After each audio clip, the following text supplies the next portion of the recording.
Hi everyone, welcome back to another movie review. I'm Pablo King Reyes. This is my YouTube channel, and today we're going to talk about Brawl in Cell Block 99, written and directed by S. Craig Zahler and starring Vince Vaughn. Look, I want to be honest with you guys, I don't think this is a good movie, but I'm going to tell you why it's not a good movie, so stick around for that. But first, let's get into a recap of the movie. So if you haven't seen it yet, spoiler warning, just skip to this time.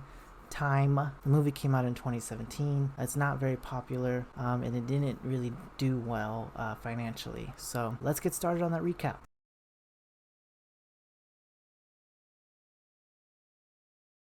Basically, this movie, it starts out with I guess if you want to call him a blue collar worker who gets fired because of the economy. He goes home having a bad day, and he discovers his wife's cheating on him, and then he breaks his wife's car. He goes, sits down, talks with the wife. He wants to save the marriage. His solution is to have a kid because their marriage came into a shambles with their first miscarriage, and they want to try it again and hope that will give them some happiness. And he wants to have a better job to support his family. He just lost his job, so he's gonna go back into the drug dealing business, and he calls his friend Gil. There's a time skip forward. We get to see him do one drug drop off. He arrives to his new fancy house, and his wife is pregnant now. He gets a call from Gil. Then he goes over to Gil's house. They're gonna do like a team up drug deal with this Mexican drug dealer. His name's Eleazar. Bradley, who's the main protagonist, is hesitant, and Gil finally convinces him to do it. So he goes off on the mission with Eleazar's men. They get the drugs on their way to dropping it off or coming back from their mission. Cops intercept them. Now this is where it just is weird. The two Mexican henchmen, Pedro and Raymond, they get into a shootout with the cops, and Bradley isn't discovered yet. Bradley has a chance to get away before the cops even sees him, but because Bradley does not want any of the cops to get hurt, he goes and he kills Pedro, and he knocks Roman out, and then he gets arrested. The police chief calls him a patriot, and he's trying to get Bradley to snitch. Bradley doesn't want to snitch, so then he gets sentenced for prison. His first night, I guess, is kind of tough for him. And then he goes and he meets with this lady, I guess, who oversees his appointments and stuff, and she tells him, hey, your wife is having some complications with her pregnancy, and the pediatrician is going to come to see you and explain it to you. But in between then, we see the wife get kidnapped. The wife's name is Lauren. We see her get kidnapped before he has this conversation. So when he meets up who the pediatrician is, it's not his wife's pediatrician, it's Eleazar's drug butler type guy, and tells Bradley, he says, hey, we're gonna kill your wife and your unborn child if you don't repay your debt. Bradley's like, yo, how can I repay your debt? I'm broke, and that was millions of dollars. So they tell Bradley, hey, you gotta go kill this guy named Christopher Bridge in Cell Block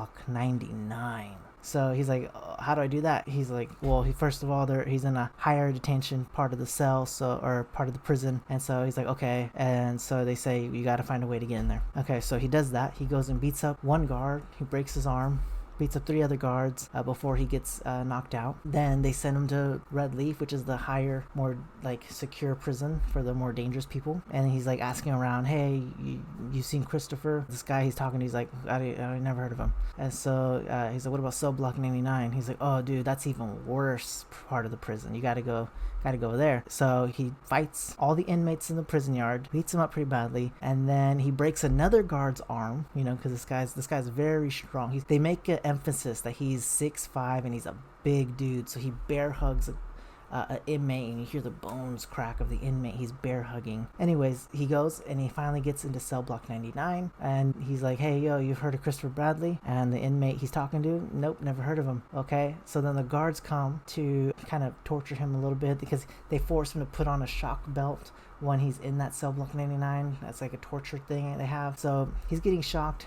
And then he's getting escorted to Eleazar, who's the Mexican drug dealer. That was part of the joint mission. And they never bring up Christopher Bridge, but I don't know if that was part of the plan. I don't know. Anyways, they go, he sees Eleazar. Eleazar tells him, hey, you put me in here, and I'm gonna pay for this. And so he has his guys beat up Bradley, but not kill him, but beat him up because they don't want to upset the warden. Because if they kill him, the guard is gonna get in trouble by the warden, and the guard doesn't want that, so Eleazar doesn't kill Bradley. So So Bradley then, he gets his shoe and rips out the sole, puts it in his belt so that, the rubber doesn't shock him anymore. So when they try to shock him, it doesn't work. And he beats up the 2 guards. He kills one of them, puts the other guard in the prison he was in, goes to Eleazar's men, kills all his men, captures Eleazar, starts torturing Eleazar until he tells his butler, because Eleazar, he's a high-end drug dealer, so he has a phone in prison. So they tortures Eleazar until he tells his butler to release his wife and drops his wife off to Gil. So the butler does it,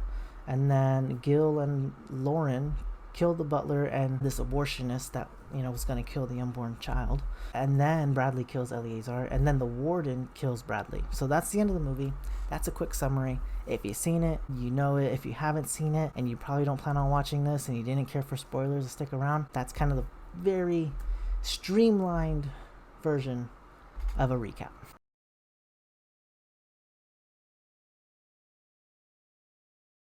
So my quick opinions of the film: I didn't like Vince Vaughn's accent because he has a really country accent. It grows on you as the film progresses. Towards the end, it gets really good. But in the beginning and throughout the middle, it just kind of felt like it was inconsistent. It just felt forced at times. I didn't like it. Now, Vince Vaughn's performance, at times, it was good. At other times, it was really cringy and just kind of awkward.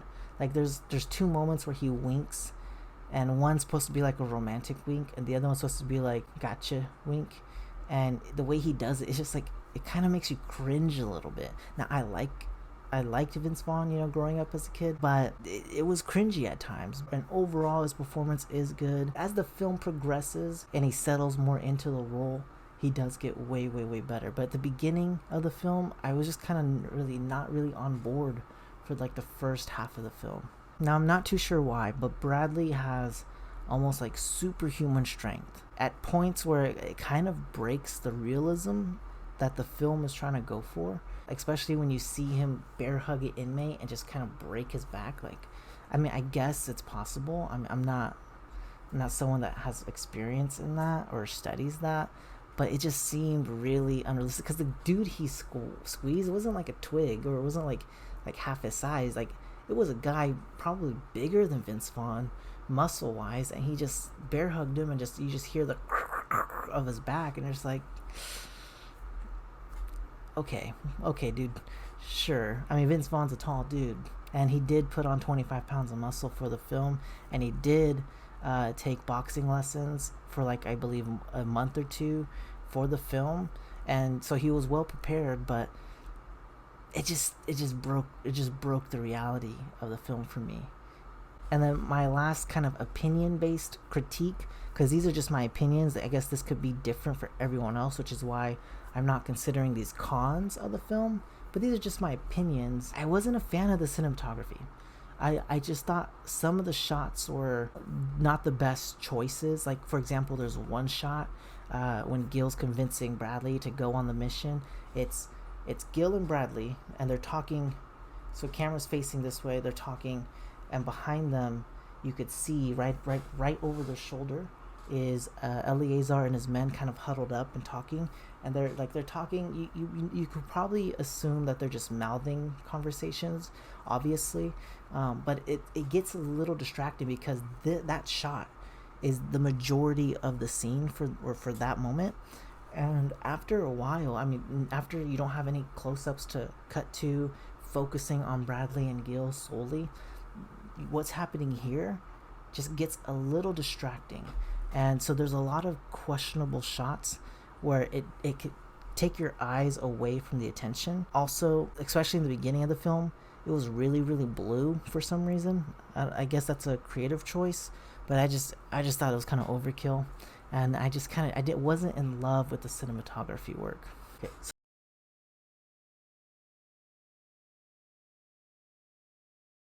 so now the first critique of this film, that's an actual con. And it's a fact. The introduction act is an hour long, or 59 minutes long. It's a 2-hour movie, and the introduction is an hour long. So what that really means, because if there's some people, when they say that, they're not really like film buffs, or they don't really get why that's a big issue. Why it's an issue is because your movie doesn't really start until the second act starts. The first act is just setting things up. You're setting everything up, you're introducing the characters, you're introducing why you should care about these characters, getting to know these characters. The second act of the movie is the journey of the movie. So, the second act of the film is 48 minutes long. That's less than the first act, generally. Now there's no written rule, obviously, in filmmaking, but generally, the way it should be is the first act should be about 25% of the film. The second act, 50% of your film, because that's the majority of your movie. That's where the journey is. And then the third act is the other 25% to end it. The movie doesn't really start until the second act starts, which is when he's in prison and Eliezer's butler tells him, you got to do this mission or we're going to kill your wife. That's his journey, that's his mission, and we don't get to that until we're an hour into the film. Now, I get this film is trying to portray some kind of genre back in, I don't know if it was the 70s or 80s. I think it was like grindhouse style films. It is trying to resemble that. And I don't have a lot of history with those films. I didn't grow up on those films. So people that did will probably love this movie, especially from what I've read and other reviews I've kind of looked into preparing for mine. It encapsulates that style really well. So if you're nostalgic of that style, you would love this film. I'm personally not, and so I'm looking at the film just as a structure, as its film as a whole, and I'm not in love with it. That's my problem with this film, is it's really slowly paced, and it doesn't need to be. Okay, you don't have to have a character-driven film, and it has to be slow paced. There's definitely a lot of stuff that could be cut out and not change the film at all, which we will get to, because later on I will tell you the things I would personally change and cut out, and I'll show you a visual, and we'll get to that later on. The second issue with this film is there are too many characters that have no major significance. Like, for one example, after Bradley gets fired, he walks to his car and a coworker comes to him and he says, hey dude, I'll talk to him, I'll try to get your spot back, don't worry. It's a nice sentiment. This 5-minute scene can be cut, and it's not needed. Okay, maybe it wasn't 5 minutes, but you get what I'm saying. Maybe it was like a 2-3 minute scene. You could cut that and it not change the story at all. That character is not needed. You didn't have to cast that character. You didn't have to have that scene in this movie. It's a waste of time, energy, money, and resources. And there's a lot of characters that they give these kind of significance to, that you think, okay, this is going to be a key character, and then they never show up again, or they move on, and they weren't as important as you thought they were. Another example is the lady that controls Bradley's appointments while he's in prison, lets him know who's visiting and whatever else she does. They make it an emphasis that he needs to get on her good side, stay on her good side, and how important she is to his role in prison. And she has one scene, and that's it. She's not in the film anymore. Why spend the time of telling the audience how important this character is if she's not important? You just didn't have to spend the time of building that lady up and then spending another 2-3 minutes of the scene of him talking with her and getting to know her. It was a waste of time, very insignificant, and you could find other ways to achieve what you wanted to achieve without all this extra fluff that isn't needed. My other con to this is character names are hardly mentioned. They'll probably be bringed up once, and I get it, you can't just organically call people's names all the time, and that's not what I'm trying to say, but it's so bad. It's to the point where you could, like, me personally, and I'm pretty sure this will happen to a lot of people that watch this film, is you could go the whole movie and not know about 90% of the characters' names. You know Bradley's name, you know Eliezer's name, you'll know Gil's name. Lauren, her name is mentioned once in the beginning of the film, and she's not even in the scene. So it's like when you mention a character's name and they're not in the scene, you don't put name to face. And so when the name was first mentioned, it went over my head because it's so quick, and it's Gil and Bradley talking about how excited Bradley is about having a baby. I completely missed that. I had to go back and rewatch the film to catch that, but I completely missed that first instance. Her name's not spoken until the very, maybe second to third last scene, when Gil is calling out for her, for me, that was the first time I had heard her name. I was like, oh my gosh, her name is Lauren. This whole time I was calling her Bradley's wife. I should know who Lauren is. Okay, I should know her name. But I know Lefty more than I know Lauren's name. They have names for like every guard that is casted, but none of the guards' names are mentioned. So when I was kind of just writing my notes, I had to be like, guard that was obsessed with boxing, guard that made obscene comments about Bradley's size. I had no way to write my notes because I didn't know what their names were. And I didn't want to go and look up on IMDb because I wanted to see how well is the film communicating the basic information I need to follow along. And I think it doesn't do that very well. Also, the film's audio is not the clearest for me. Like, this film, you have to watch in subtitles. Because if you don't watch it in subtitles, you will miss a lot. Like in the very beginning, when Bradley's talking to his wife at home, and it's after he found out she was cheating, there's like a wide shot of her in the kitchen, him on the couch, and you cannot, I had my TV turned up, I could not for the life of me hear what she was saying. So this film, you definitely need to have subtitles, because it's pretty ridiculous how easy information can be missed when you don't have it. And my final critique with this film is that the film tells us the same information multiple times. That hour-long introduction does not need to be an hour long, is because we already know the information they're telling us. They're just reverberating it in different scenes. We understand how he feels. We understand what he's going through. So let's get the ball rolling. Let's go. Let's stop. I already know he hates being in prison. I already know he misses his family. I already know he feels terrible that he lost his job. Okay? Now I get it. You want it to really settle it in, and you can have that, but let it be in a way that's also progressing the story. Don't just let it be the same information that doesn't progress the story. Because when you don't progress a story and you're reiterating the same information, that's when you get pacing issues, and when you get a really slow-paced movie that doesn't need to be as slow-paced as it is.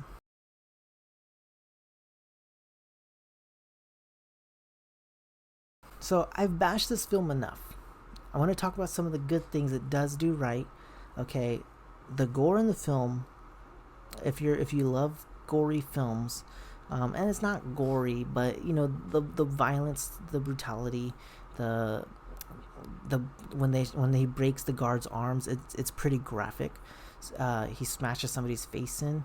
It's pretty graphic, although you could tell it's not somebody. It's like a prosthetic. It's not real. Overall, it's done really well, and they do a great job. Second thing they do right, the fight choreography. Outside of one moment, the fight choreography is pretty well done.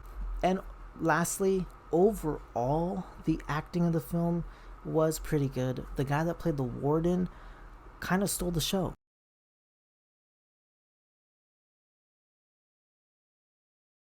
Okay, now I went out and I wanted to give you a visual of kind of all the plot points here, of what happens in each act of each scene. The yellow highlighted parts are things I would change in the film, and the green are things that I think work and could stay in the film, and the red are things I think you could just cut completely and not change the film at all. Things I would personally change of this film, and I'll go ahead and zoom in for you. The first scene is Bradley arrives at work and gets fired. The only thing I'll change here is the setting, is because when Bradley arrives to work, he's arriving from a job, and his coworker's standing outside, and he talks with his coworker for a little bit until the boss comes out. The time spent with the coworker, I just felt was completely unnecessary. Plus, like I said, he could be cut out the film and nothing changes at all. So I would change the setting to Bradley arriving into his boss's office, and he's like, "Hey, you want to talk to me?" And I say, "Yes, yeah, please have a seat," or whatever. And then he gives him kind of the same batter can happen there without the coworker involved in that at all. That's what I would change. Okay, Bradley cleans out his locker. This is a really powerful moment, and I like this, so that could stay. Again, coworker about his firing, gone. Bradley arrives home and sees his trash is knocked over. That could stay, it adds on to how bad of a day he's having. Now, I would change this because I don't like the time skip. It was kind of confusing. In fact, when it first happens, it's not even clear that a time skip happened until like a scene or two later. And then you're like, time skipped happened. I had no idea. So I would change, instead of his wife cheating on him, and so this is absolutely ridiculous to me. I don't think a kid will fix your marriage. So I would change it to him arriving home to his pregnant wife already. Okay, so we don't need a time skip. His wife is pregnant, and because she's pregnant, he's having a hard time telling her that he got fired. He can't support her. Okay, that's still just as strong, and it doesn't involve the time skip. So we cut out the cheating part. I like this scene where he takes his anger out on Lauren's car. It's a pretty powerful scene, sure, but because we're taking away the cheating story plot line, it ends up getting cut. So again, here Bradley talks to Lauren and wants to fix his marriage by having a kid. I would change that to the motivation of fixing his marriage, be him needing to find a job that could support his future family instead of saving his marriage through having a kid, which, I mean, come on, that never really works in real life.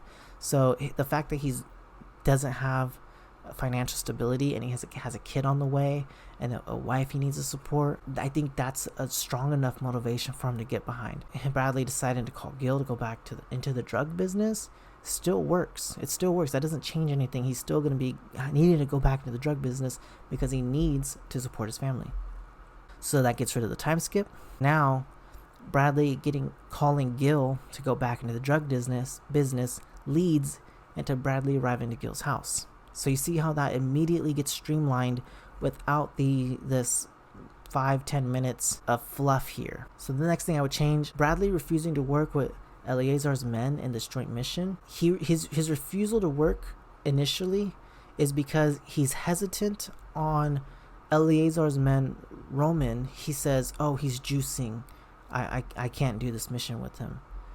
Okay, well, first of all, Roman juicing has no factor in the story whatsoever. It's not even the reason why he goes to jail.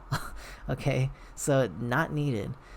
Change it to Bradley being hesitant to taking on such a big and risky job his first time back into the business. He's been in this business before, so Gil would have the confidence in sending him on this job, but Bradley kind of was hoping for maybe something smaller, less risky, because he doesn't want to risk his family life. But then Gil convinces him to do it, so that stays the same. Bradley and Pedro and Roman go out to grab the drugs in the ocean. That can stay. That's still the mission. Now this is the part I would also change. Bradley and Roman enter a shootout with the police. I would change that to Bradley, because the way it is in the film is that happens away from Bradley, because Bradley has the chance to run away, to hide, to basically not be involved and not get caught, not be at risk of getting caught. He has the chance to do that. I want to take that chance away. So instead, Bradley is getting caught with Roman and Pedro. He's in the situation with them. He doesn't have the option to just up and leave, because, I mean, from everything this film showed me when I was watching this, they wanted to emphasize that he cares about his family and that he was super excited to having a daughter. So for me, when he went to go save the police and fight Roman and Bradley, I'm screaming at the TV. I'm like, what are you doing? What are you doing? You have a wife and kid on the way. Like, why are you risking it for cops you don't even know? Okay, for people you knew this business is ugly, and they time skipped. It gives you the presumption that he's been doing it for a while, so he should be used to this. Like, why is he risking the things he cares about the most in this world, and it's the thing that eventually gets him killed in the film? Why is he risking it to go save some cops? Oh, it's because he's a patriot. It's just because he's a patriot. He can't let the cops get hurt. He's a good guy. Okay? Good guys don't let cops get hurt. He's a patriot. It's just absolutely ridiculous. If the beginning of the film had moments of where he sympathized with cops, maybe he was a former cop, Maybe if he was a former cop and he had to leave or he got fired or whatever, and he sees his old partner and his partner's in danger, so he has to choose, hey, I gotta save my old friend here, even though it's like I'm putting myself at risk of losing my family. This guy has been through a lot. I have to go save him. Like, that's something we can understand. But him just randomly out of the blue, just because he says he owns 2 American flags, is just not a good enough motivation for us to feel convinced that he's doing the right thing. Okay, he should be leaving with the drugs from the mission, because he had it in his hand. He should be leaving, taking that to Gil, and then going home to his wife free and clear. But he doesn't do that. What I would change, Bradley deciding to help the police and stop Pedro and Roman instead of escaping, I would change that to Bradley trying to run away and not get caught, but is being chased by the cops. So Bradley getting arrested, he just, we could have a really fun chase scene there, a really exciting chase scene, and he still gets caught. I mean, it would show he tried to get away instead of throwing his life away. So Bradley refusing to snitch. Now, I would change this, because instead of Bradley betraying Pedro and Roman right out the gate, his refusal to snitch, we'll change that to Bradley actually does snitch. But instead of snitching on Gil, he snitches on Eleazar. He throws Eleazar under the bus. He throws Pedro and Roman under the bus. So he could get his sentence reduced, so he could be with his family, so he could be with his unborn child. He doesn't have to go away from her for the first 7 years of his life. That's his motivation, is to be with his family. So let him snitch, okay? If Tekashi69 can snitch because he wants to be with his family, so can Bradley. Bradley then gets sentenced to prison. Bradley arrives at the prison and is stripped of his belongings. Okay, you can still have these moments here.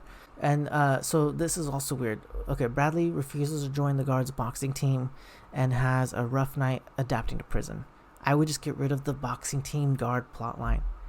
I get that it's used in the film to emphasize Bradley's physical capabilities to the audience. It's not 100% needed. It's kind of awkward. It's a waste of time. We don't spend a lot of time with this guard anyways. This guard is in 3 scenes before he gets his arm broken, and then he's out of the movie. So it's just not needed. You could save on a budget. You don't have to pay another actor, okay? Cut that out and just show he's having a rough night at prison. That's all you need to show. So Lauren gets kidnapped. Bradley gets told his wife's pediatrician is arriving to discuss her pregnancy issues. Like I said, you could shorten that to just having Bradley be told he has a visitor. Okay, so Bradley's instead met with Eleazar's butler and is told his wife and unborn child will die if Bradley does not kill a man named Christopher Bridge, who is in a highly detained part of the prison. The Christopher Bridge plotline is just dropped. Okay, it's not made clear if Christopher Bridge was just a ploy for Bradley to meet Eleazar in prison.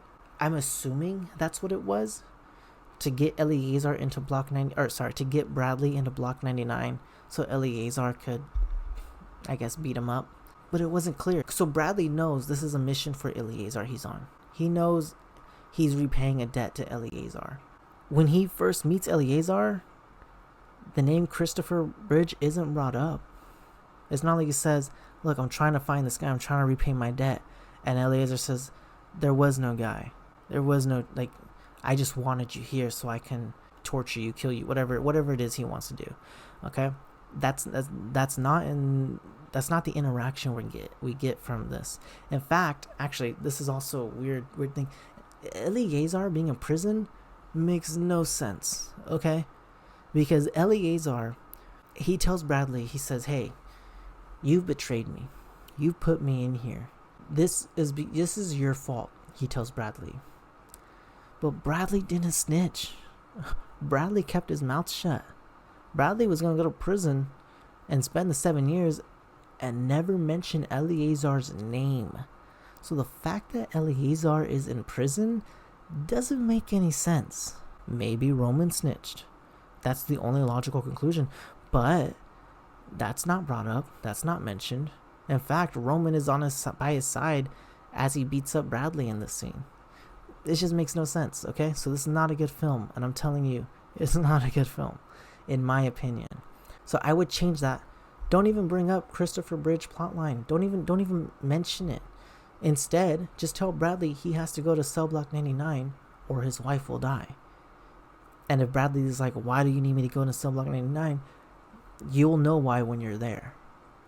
But if you don't get there, if you don't do it, your wife will die. And we will kill you, her and your unborn child. Enough motivation is needed to get Bradley to go to cell block 99 without this Christopher Bridge. So then all this stays, Bradley fights, gets to the Red Leaf, gets in his cell. He's having a hard time in the new cell. Yard time and interacts with the inmate. And when he's there, obviously no one knows who Christopher Bridge is. So again, removing the Christopher Bridge plot, he could still find out cell block 99 is even worse. That's fine. So then Bradley fighting to get into cell block 99. That's fine. That'll stay. Okay, this is another thing that completely not needed. When Bradley goes into cell block 99, across the cell from him is another kind of cell with another inmate, and he starts talking to this inmate, and he says, hey, you ever heard of a Christopher Bridge? And the guy's like, nope, never heard of him. So we're going to cut that out. Again, we're cutting out the Christopher Bridge storyline altogether. Not needed. But what I wanted to mention that is this inmate, they spend a lot of time with this inmate. They spend some time here where they build him up, and he's nothing. Bradley even gives this guy a taser. Nothing ever comes of it. Wasted fluff. That's all it is. Bradley gets sent to Eleazar. Okay, he has that. He gets beat up. Guards carry him back to the cell. So again, Bradley speaks with the inmate once again while he rips the soles of his shoes and puts them in his belt. Again, removing the conversation with the inmate because he plays no factor to the story, and the dialogue does not add anything to the story either. And then the third act will stay the same. That's the things I would change in this film.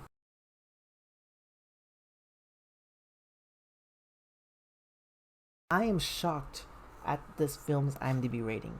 On IMDb, it's a 7 out of 10, or 7.2 out of 10. I completely disagree with that. I personally think it's a 4 out of 10, slightly below average movie. This film did not do well in the box office. This film had about a $4 million budget, and it only made $60,000. If you want to know why your movie's not successful, it's because of these reasons here.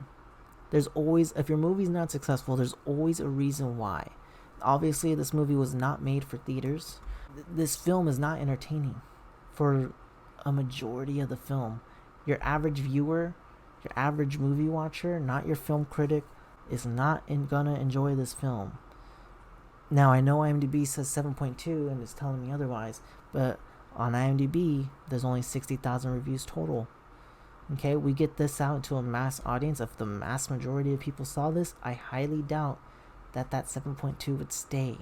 Okay, also, side note, as I was doing my research on this film, I came across an article that kind of pinpointed a lot of major heavy alt-righty propaganda in this film. Look, I can't completely speak on it. I don't know the full story. I don't know this director. I don't know, exactly. Are there kind of racy undertones? Sure, I can see it, but that's as far as I'll go to say on that. I will link that article down below if you want to kind of see all its points and read about it if you're interested in it. I don't recommend you watch this film. Truthfully, if you do watch this film, hey, watch it if you want to watch it. But if you do watch it, I will not guarantee that you will have a good time watching this film. You'll probably turn it off after the first 45 minutes because you're bored. Also, I want to say that I watched this movie because my cousin commented in my last movie review, and he recommended me reviewing this film. I'm sure he loves the styles of film, so I'm sure he liked it. So, Rudy, this video is for you. I made this review for you. I'm upset that you forced me to watch this film. I did not like it. But I know you had another movie you wanted me to review. I will get to that one as well. Sorry this took so long, by the way. I've been setting up my streaming stuff, making sure all that stuff has been good to go. So if you want to see me live stream, subscribe. You'll see me live stream. Thank you. I'll catch you on the next one. Also, uh, before we go, like, comment, and subscribe. It would help my channel a lot if you just leave a comment. Maybe leave a comment on another movie you want me to review. Let me know what you thought about my changes to the film, if you agreed with some of the changes I made, or just let me know if there's anything you think I could improve on. Criticism will help me grow. So if there's anything, any criticism, I welcome it. So please, thank you. See you on the next one.